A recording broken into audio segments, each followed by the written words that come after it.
வணக்கம் நண்பர்களே, நண்பிகளே, வாங்க உட்காருங்க. இது வந்து தமிழ் படத்தை பற்றி, பாடகர்களை பற்றின சீரீஸ்னு உங்களுக்கு முன்னால் பார்த்துருந்தா தெரிஞ்சிருக்கும். இல்லைன்னா இப்போ தெரிவிச்சுக்கிறேன் உங்களுக்கு. இந்த பகுதியில் வந்து சில பாடகர்களை பற்றி நாம் பார்க்க போகிறோம். தமிழ் படத்தில் பாடின பிரபலமான பாடகர்களை பற்றி, அதுவும் பழைய காலத்துலேருந்து சமீப காலம் வரைக்கும் அந்த ஆர்டரில் போக போகிறோம். முன்னால் வந்த வீடியோவில் இருந்த முக்கியமான விஷயங்களை ஒரு சுருக்கமாக கொடுக்க போகிறேன். ஒன்று வந்து, இந்த video is for your entertainment purposes only. இது ஒன்றும் ஆதாரம் எல்லாம் தேடி ஃபேக்ட் செக் பண்ணி பண்ணதில்லை. இதில் வந்து இன்டர்நெட்லேருந்து நான் எந்தெந்த இடத்துலேருந்து சேகரிச்சிருக்கேனோ அதுக்கெல்லாம் லிங்க் கீழே கொடுத்துருக்கேன். உங்களுக்கு ரெஃபரன்ஸ் இருக்கட்டும் அப்படின்ட்டு. அதை தவிர மற்றபடி நான் பத்திரிக்கையில் படித்தது, ஃப்ரெண்ட்ஸோட விவாதித்ததெல்லாம் கலெக்ட் பண்ணி உங்களுக்கு கொடுத்துருக்கேன். உண்மைப்பட்டதை நான் சொல்லியிருக்கேன். அது ஏதாவது தப்பு அப்படின்னு தெரிஞ்சதுன்னா நீங்கள் தயவு செஞ்சு காமெண்ட்டில் எழுதி என்னை திருத்துங்க. இது வந்து நான் சொன்ன மாதிரி ஒரு சீரீஸு. இது வந்து 3வது பாகம். இன்னும் பல பாகங்கள் வெளிவரும். ஆரம்பிக்கிறதுக்கு முன்னால் உங்களுக்கு கான்டென்ட் பிடிச்சிருந்ததுன்னா லைக், சப்ஸ்கிரைப் ரெண்டும் பண்ணுங்கன்னு வேண்டிக்கிறேன். நீங்கள் பண்ணலைன்னா இது வரைக்கும் பண்ணுங்கள், செக் பண்ணுங்கள் நீங்கள் சப்ஸ்கிரைப் பண்ணியிருக்கீங்களா இல்லையான்ட்டு. இது வந்து எங்களுக்கு பெரிய ஆதரவாக இருக்கும், நாங்கள் வளர்கிறதுக்கும் ஒரு வழி கொடுக்கும். அதனால் கேட்டுக்கிறேன். இது வரைக்கும் இந்த சீரீஸில் வந்து நம்ம 4 பாடகர்களை பற்றி பார்த்துருக்கோம். இந்த வீடியோவில் வந்து அந்த டிஸ்கஷனை தொடரலாம். அதாவது 5வது பாடகர்லேருந்து ஆரம்பித்து நம்ம இப்போது சில பாடகர்களை திரும்பி பார்க்க போகிறோம். ஆனால் இது வரைக்கும் வந்து அந்த சீரீஸ் பாடகர்களை எண்ணிக்கையெல்லாம் கொடுத்துட்டு இருந்தேன், 1, 2, 3, 4ன்னு. ஆனால் இந்த வீடியோலேருந்து அதுக்கு அவசியம் இல்லைன்னு தோணுது. இந்த வீடியோலேருந்து வீடியோவுடைய முதல் பாடகர், 2வது பாடகர் அப்படி தான் பார்க்க போகிறோம். இன்னொரு சின்ன டைவர்ஷன் எடுத்துகிட்டு அதுக்கப்புறம் நம்ம பாடகர்கள் வரிசைக்கு போகலாமா? முதல்ல அந்த காலத்தில் வந்து ஒரு நடிகர்னா ஒரு பாடகர் தான் அப்படின்னு சொல்லிட்டு இன்ஃபார்மல் கன்வென்ஷன் இருந்தது. உதாரணத்துக்கு எம்ஜிஆர் சிவாஜி படம் வந்ததுன்னா சில விதிவிலக்கை தவிர மற்ற பாட்டெல்லாம் டிஎம் சௌந்தரராஜன் தான் பாடியிருக்காரு. ஜெமினி கணேசனுக்கு ஒரு காலத்தில் பிபி ஸ்ரீனிவாஸ் தான் பாடிட்டு இருந்தார். அதுக்கப்புறம் பின்னால் வந்த ஜெய்சங்கர் பிற்காலத்தில் ரவிச்சந்திரன் முதல்ல இருந்தே பாட ஆரம்பித்தது வந்து எஸ்பிபியை தான் போட்டாங்க. அந்த மாதிரி இருந்தது. பாடம் முழுக்க ஒரே ஒரு பாடகர் பாடிட்டு இருந்தார். ஆனால் அந்த கன்வென்ஷன் இப்போ மாறிப்போச்சு. ஃபார் எக்ஸாம்பிள், விஜயோட ஒரு படத்தில் வந்து 8 பாட்டு இருந்ததுன்னா 8 பாட்டில் மேல் சிங்கர்ஸை வேறு பாடகர்கள் வந்து பாடுறாங்க. ஒரு பாட்டு ஹரிஹரன், இன்னொரு பாட்டு கார்த்திக், அந்த மாதிரிலாம் இருக்குது. ஆனால் ரசிகர்கள்லாம் ஒத்துக்கிட்டு இருக்காங்க. அந்த பாட்டுகளும் நல்லா இருக்குது, இல்லைன்னு சொல்லலை. அதனால் அந்த கன்வென்ஷன் மாறி போச்சுன்னு உங்களுக்கு சொல்ல வரேன். நம்ம பார்க்க போகிற முதல் பாடகர் இந்த வீடியோவில் சீர்காழி கோவிந்தராஜன். அவர் பாடகர் மட்டும் இல்லை, சின்ன வயசில் வந்து நடிகராகவும் இருந்தார். அந்த காலத்தில் வந்து நாடகத்தில் வந்து பாட்டுகள்லாம் இருந்தது. அவரே பாட்டு பாடி அவரே நடிச்சிருக்காரு. அப்புறம் இது வரைக்கும் பார்த்த பாடகர்கள்லேருந்து இவருக்கு ஒரு வித்தியாசம் இருக்குது. இவர் தான் நாம் பார்க்குற முதல் பாடகர். மியூசிக் டிகிரி வாங்கி, ஃபார்முலா மியூசிக் காலேஜ் அட்டெண்ட் பண்ணி டிகிரி வாங்கியிருக்காரு. அவர் சில காதல் பாட்டுகள்லாம் பாடியிருக்காரு. சில உதாரணம் கொடுக்கணுன்னா, என்னை விட்டு ஓடி போக முடியுமா அப்படிங்கிற பாட்டு அந்த காலத்தில் ஃபேமஸ்ஸு. அமுதும் தேனும் எதற்கு அப்படின்ட்டு ஒன்று, காதலிக்க நேரமில்லை, காதலிப்பார் யாரும் இல்லை அப்படின்ட்டு 3 உதாரணம் கொடுக்கலாம். காதல் பாட்டுகள்லாம் பாடினா கூட அவருடைய பக்தி பாடல் தான் இன்னும் பிரபலமானவை அப்படின்னு எனக்கு தோணுது. அறுபடை வீடு கொண்ட திருமுருகா அப்படின்னு ஒரு படத்தில் பாடின பாட்டு இன்றைக்கும் விழாக்களில் கோயிலில் கேட்கலாம் தமிழ்நாட்டில். அந்த மாதிரியான புகழ் பெற்ற பாட்டு அது. ஆனால் சோக பாட்டும் அவர் ரொம்ப ஃபேமஸ்ஸு. உள்ளத்தில் நல்ல உள்ளம் அப்படின்னு கர்ணன்கிற படத்தில் ஒரு பாட்டு வந்தது. அதுவும் ரொம்ப பிரபலமான பாட்டு தான். இவருடைய வாழ்க்கையில் வந்து இன்னொன்று வந்து அவருடைய மகன் சீர்காழி சிவசிதம்பரம். அவரும் பாடல்களில், மியூசிக்கில் ஆர்வம் காட்டினவர் தான். ஆனால் சீர்காழி கோவிந்தராஜன் சொன்னாராம் அவருக்கு, பாட்டில் வந்து உனக்கு எதிர்காலம் கிடையாது, அதனால் வேறு ஏதாவது படித்து வேறு ஏதாவது தொழில் செய்ய அப்படின்ட்டு. அவர் வந்து மெடிக்கல் படிச்சுட்டு அப்புறம் கார்டியாக் சர்ஜனாக ஒர்க் பண்ணிட்டு இருந்தார். ஆனாலும் பாட்டு அவரை விடலை. அவர் சில கிளாசிக்கல் சிங்கிங்கும் சில படத்துக்கு பாட்டும் பாடியிருக்காரு. ஆனால் முழு நேர தொழில் இல்லை சீர்காழி மாதிரி. இன்னொரு விஷயம் என்னன்னா, சீர்காழி கோவிந்தராஜன் பாட்டு விஷயத்தில் அவர் தன்னுடைய சொந்த குரலில் தான் பாடணும். எந்த நடிகராக இருந்தாலும் அவர் பாட்டு அவர் குரலில் தான் பாடணும் அப்படிங்கிற கொள்கை வச்சுருந்தார். அதே மாதிரி பாடிட்டு வந்தார். இவர் நடிகர் யாருன்னு பார்த்து அவருக்கு தகுந்த மாதிரி குரலை மாற்றி பாடுறதெல்லாம் அவருக்கு விருப்பம் கிடையாது. அது பாடகருடைய வேலை கிடையாது அப்படிங்கிறது அவருடைய கொள்கை. ஆனால் நம்ம பின்னால் பார்க்க போகிற சில பாடகர்கள் அதுக்கு நேர்மாறாக யோசித்து நேர்மாறாக பாடி அவங்களும் ரொம்ப புகழ் பெற்றவங்க தான். அதை அப்புறமா பார்க்க போகிறோம். நம்ம அவரோட ரொம்ப ப்ரைவேட் ஆள், ஏஎல் ராகவன் மாதிரி. அதனால் அவருடைய சொந்த வாழ்க்கையை பற்றி அதிகமாக நமக்கு தெரியாது. சின்ன வயசில் என் மனசில் தோணின எண்ணங்களை நான் உங்ககிட்ட பகிர்ந்துக்க போகிறேன். ஒரு காலத்தில் அவர் சோக பாடலில் புகழ் பெற்றிருந்தார். அவர் பூவா தலையா போட்டால் தெரியுங்கிற மாதிரி மஜா பாடலையும் பாடியிருக்காரு. கண்ணான கண்ணனுக்கு அவசரமா அப்படின்ட்டு காதல் பாடியிருந்தாலும் நம்ம கேட்குறது சோக பாட்டு தான் ஒரு காலத்தில் வந்துட்டு இருந்தது. உள்ளத்தில் நல்ல உள்ளம், நான் சொன்ன மாதிரி அந்த கண்ணன் பாட்டு, நினைப்பது நடப்பதில்லை அப்படிங்கிற பாட்டெல்லாம் பாடியிருக்காரு. சரி, அப்புறம் அந்த காலத்தில் தமிழ் படம் பார்த்து நான் நினச்சேன் அவர் சோக பாட்டு தான் சரி அப்படின்னு சொல்லிட்டு. என்னுடைய கற்பனையில் இந்த மாதிரி ஒரு சீன் வேறு வந்தது. ஒரு ப்ரொடியூசரும் ஒரு மியூசிக் டைரக்டரும் பேசிகிட்டு இருக்காங்க, கதையை பற்றி பேசிகிட்டு இருக்காங்க. அந்த கதை எழுதினவரோ இல்லை டைரக்டரோ அவர் சொல்கிறாரு, இந்த மாதிரி இந்த சீன் ரொம்ப உருக்கமான சீன் சார். கதாநாயகனோட அம்மாவோ அப்பாவோ செத்து போயிடுறாங்க. அப்போ ரொம்ப சோகமான ஒரு காட்சி வைக்கலாம் அப்படின்ட்டு இருக்கேன் அப்படின்னா, அப்படியா, அப்போது சீர்காழியை உடனே புக் பண்ணிவிடுங்க மியூசிக் டைரக்டர்கிட்ட. டைரக்டர் சொன்ன மாதிரி எனக்கு ஒரு நினைப்பு. ஆனால் அதெல்லாம் உண்மை இல்லை அப்படின்னு சொல்லிட்டு இப்போ ஆராய்ச்சி பண்ணும்போது தெரியுது. அவர் சோகப்பாட்டு மட்டும் இல்லை, மற்ற பாட்டு, காதல் பாட்டு, இந்த மாதிரி நிறைய பாட்டு பாடியிருக்காரு. சோகப்பாட்டு தலை தூக்கி நின்னாலும் கூட மற்ற பாட்டுகள், எதுவும் பக்தி பாடல்கள் அவர் நிறைய ரெக்கார்ட் பண்ணியிருக்காரு. ரொம்ப நல்ல பாட்டுகள்லாம் இருக்குது. அதனால் நான் சொன்னது உண்மை இல்லைன்னு எனக்கே தெரியும். இப்போ பாடகராக மட்டும் இல்லை, சில படத்தில் வேற நடிச்சிருக்காரு. இவர் நிறைய படத்தில் சின்ன வேஷத்தில் நடிச்சிருந்தா கூட அகத்தியருங்கிற படத்தில் முழுக்க ஹீரோவாக வந்திருக்காரு.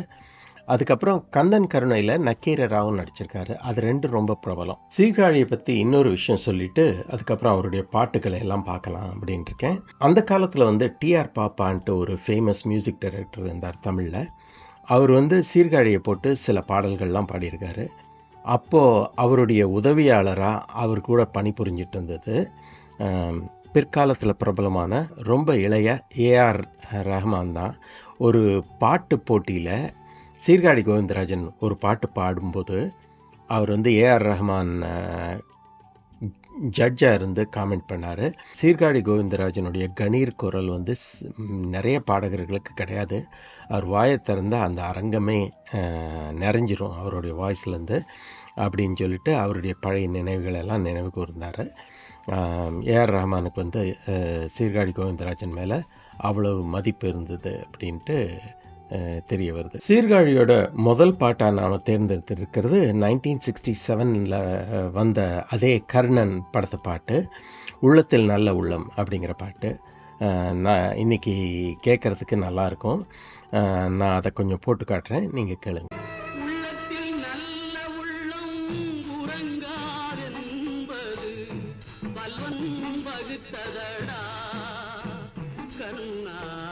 வருவதை எதிர்கொள்ளடா,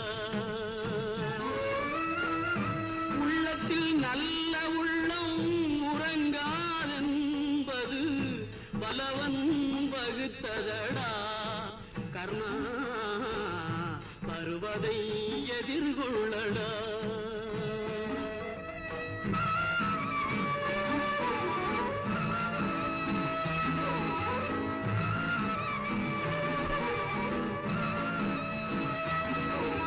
ரெண்டாவது பாட்டை தேர்ந்தெடுத்திருக்கிறது அதே வருஷம், அதாவது 1967 வந்த கந்தன் கருணை அப்படிங்கிற படம், புராண படம். அதில் பாடியிருக்கிற அறுபடை வீடு கொண்ட திருமுருகா, அதை பற்றி ஏற்கனவே ஒரு தடவை சொல்லியிருக்கோம். அந்த பாட்டுடைய ஒரு பகுதியை போட்டு பாடுறேன், அதுவும் கேளுங்க. அறுபடை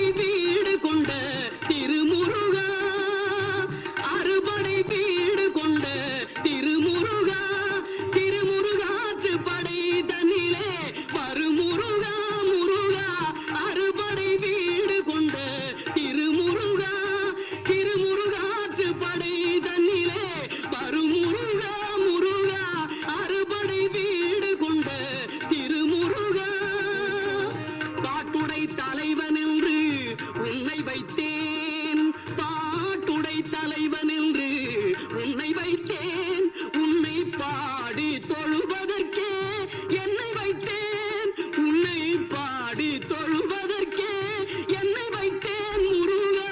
நீங்கள் இப்போ பார்த்த சீனில் 2 இன்ட்ரெஸ்டிங் விஷயம் இருக்குது. 2 நடிகர்களை பற்றி என்னது. முருகனா நடித்தவர் வேற யாரும் இல்லை, பிற்காலத்தில் பிரபல ஹீரோ ஆன சிவகுமார். பல படங்களில் நடிச்சிருக்காரு. இந்த காலத்து இளைஞர்களுக்கு நடிகர் சூர்யா, நடிகர் கார்த்தியோட அப்பா அப்படின்னு சொன்னால் இன்னும் நல்லா புரியுமோ என்னமோ. அது ஒன்று. 2வது, பாட்டு பாடுற நடிகர் வேற யாரும் இல்லை, சீர்காழி கோவிந்தராஜன். இந்த சீன் நக்கீரர் முருகனை பார்த்து பாடுற சீன் இது. நான் சொன்ன மாதிரி நக்கீரனா நடித்தவர் சீர்காழி கோவிந்தராஜன். ஸோ அவரே நடித்து அவரே பாடியிருக்காரு. ஸோ அது 2ம் கொஞ்சம் வித்தியாசமான விஷயம் அப்படின்ட்டு உங்களோட பகிர்ந்துக்கிறேன். சீர்காழியோட சப்ஜெக்டை விட்டு போகிறதுக்கு முன்னால் அவரை பற்றி சில கேள்விகள், என் மனசில் சில கேள்விகள் இருக்குது, உங்கள்கிட்ட கேட்கணும் அப்படின்ட்டு நினச்சிட்டு இருந்தேன். அதுக்கு நேரம் வந்தாச்சு. முதல் கேள்வி, சீர்காழியோட வாய்ஸ் காமெடி பாட்டுக்காகட்டும் காதல் பாட்டுக்காகட்டும் ஒத்து வராது. அதனால்தான் அவரை சோக பாட்டும் பக்தி பாட்டும் பாட சொன்னாங்க, முக்கியமாக கடைசி காலத்தில் அப்படின்னு பரவலாக ஒரு கருத்து இருக்குது. அந்த கருத்தோட உங்களுக்கு உடன்பாடு உண்டா இல்லையா, ஏன்? அதை நீங்கள் காமெண்ட்டில் எழுதுனீங்கன்னா எனக்கு ரொம்ப உபயோகமாக இருக்கும். 1. 2வது கேள்வி, அந்த காலத்தில் மற்ற பாடகர்கள் மாதிரி சீர்காழி கோவிந்தராஜன் எந்த நடிகருக்கும் ஆஸ்தான பாடகர் அப்படின்னு சொல்லிட்டு முத்திரை குத்தி இருக்கலை. அவர் பல பேருக்கு பாடிட்டு இருந்தார், பல விதமாக பாடிட்டு இருந்தார். அது அவருடைய பலமா பலவீனமா, நீங்கள் என்ன நினைக்கிறீங்க? எனக்கு சொல்லுங்கள். கடைசி கேள்வி என்னன்னா, அவர் பணம் புகழ் 2மே சினிமா பாட்டு பாடி கிடைச்சிருந்தாலும் அவருடைய மகன் சிவசிதம்பரத்துக்கிட்ட நீ சினிமா பாட்டை நம்பி இருந்தா நல்லதல்ல, வேற ஏதாவது தொழில் கற்றுக்கோ அப்படின்னு சொல்லிட்டு அறிவுரை கொடுத்தாரு அவர். அது சரியான அறிவுரையா இல்லையா, நீங்கள் என்ன நினைக்கிறீங்க? அதையும் காமெண்ட்டில் எழுதுங்க. நான் எல்லா காமெண்ட்டையும் படித்து தெரிஞ்சுக்க போகிறேன். நீங்கள் என்ன நினைக்கிறீங்க அப்படின்ட்டு. நன்றி. இந்த சீரீஸில் நாம் பார்க்க போகிற அடுத்த பாடகர், அதாவது 2வது பாடகர் இந்த வீடியோக்கு வேற யாரும் இல்லை, ஏஎம் ராஜா. அவருடைய குரல் இன்றைக்கும் என்ன தேன் வடிகிற குரல் அப்படின்னு தோணும்.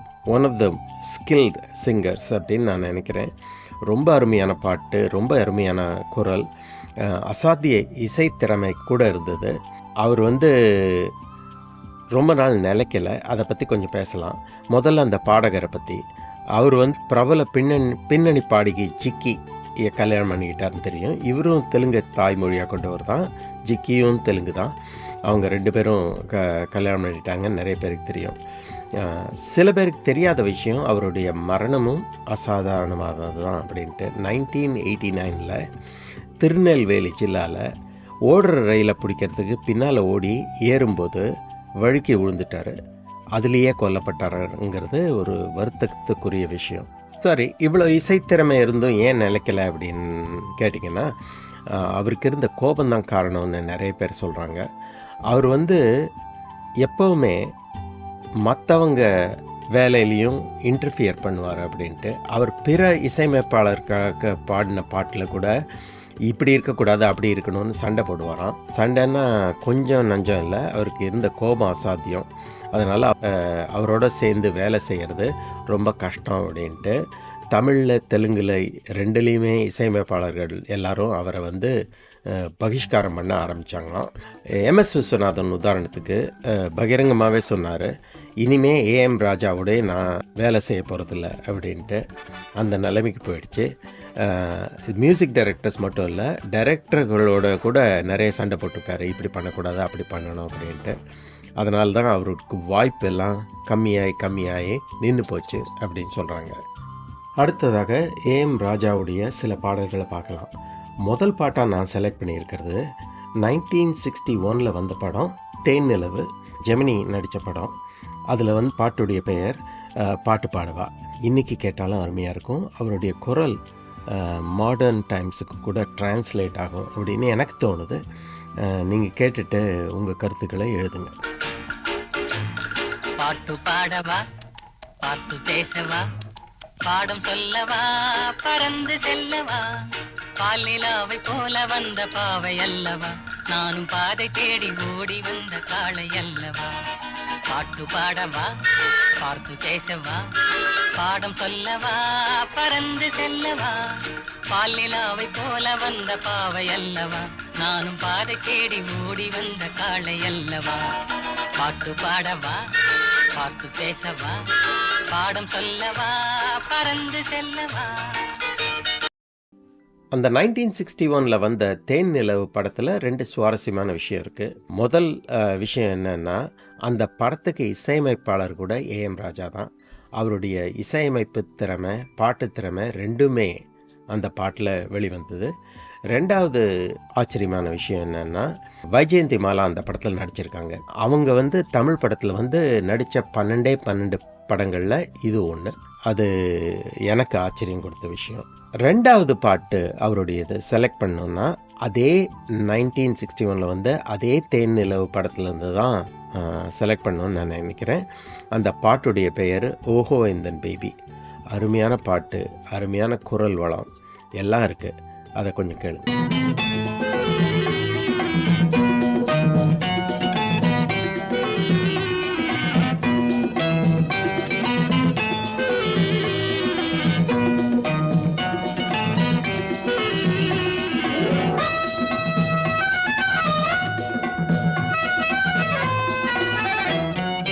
ஓஹோ எந்தன் பேபி, நீ வாரா எந்தன் பேபி, கலைமேவும் வர்ணஜாலம் கொண்ட கோலம் காணலாம். ஓஹோ எந்தன் பேபி, நீ வாரா எந்தன் பேபி, கலைமேவும் வர்ணஜாலம் கொண்ட கோலம் காணலாம். ஓஹோ எந்தன் பேபி.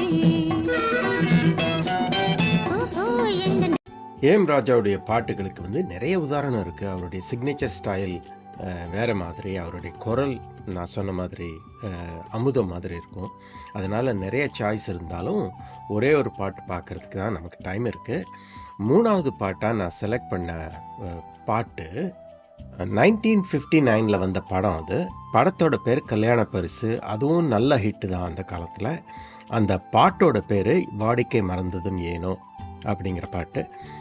கேளுங்க, ரொம்ப நல்லாயிருக்கு.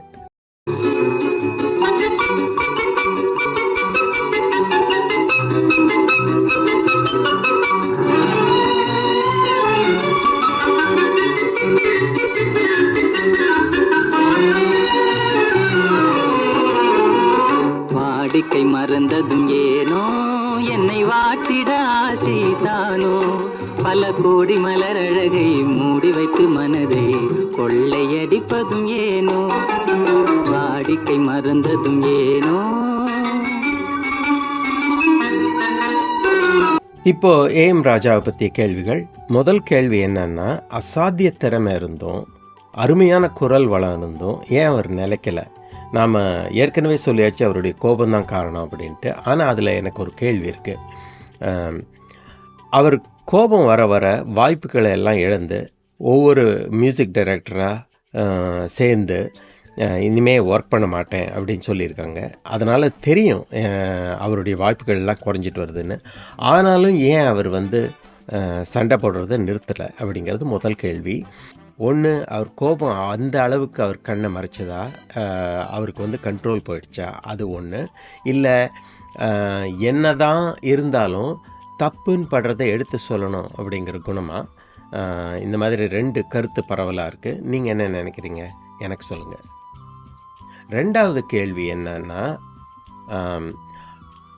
அவர் ஒரு காலத்தில் ஜெமினி கணேசன் நடித்த படத்துக்கெல்லாம் ஏஎம் ராஜா தான் பாட்டு அப்படின்னு வந்தது. அவருடைய வாய்ப்புகள் எல்லாம் போனதுக்கப்புறம் பிபி ஸ்ரீனிவாஸ் அந்த இடத்துக்கு வந்தார். அவர் ரொம்ப வருஷம் ஜெமினிக்காக பாடிட்டு இருந்தார். ஸோ இப்போ ஏஎம் ராஜாவுக்கு அந்த கோபம் இல்லாமல் அவர் நிலைச்சிருந்தார்னா, யார் யார் பாடகர்கள் வரிசையில் யார் யாருக்கு பாதிப்பு இருந்திருக்கும்? உதாரணமாக பிபி ஸ்ரீனிவாஸ் இவ்வளோ புகழ் பெறறதுக்கு இவர் தடையாக இருந்திருப்பாரா அப்படிங்கிற கேள்வி என் மனசில் இருக்குது. நீங்கள் என்ன நினைக்கிறீங்க? எழுதுங்க. அடுத்த வீடியோவில் நம்ம சந்திக்கலாம். அடுத்த இன்ஸ்டால்மெண்ட்டில் போகிறதுக்கு முன்னால் உங்களுக்கு ஒரு பெரிய நன்றியை தெரிவிச்சுக்க விரும்புகிறேன். வந்து பார்த்த உங்களுக்கு எல்லாருக்கும் என்னுடைய மனமார்ந்த நன்றி. லைக் சப்ஸ்கிரைப் பண்ணியிருந்தீங்கன்னா அதுக்கும் நன்றி. ஏன்னா உங்கள் ஆதரவால் தான் இந்த சேனல் வளர வாய்ப்பு இருக்குது. நாங்கள் வளரணுன்னா உங்கள் ஆதரவு தேவை. அதனால் இனிமேல் வெளியிட போகிற வீடியோக்களையும் நீங்கள் பார்ப்பீங்க அப்படின்ட்டு நான் நம்புகிறேன். தேங்க்யூ.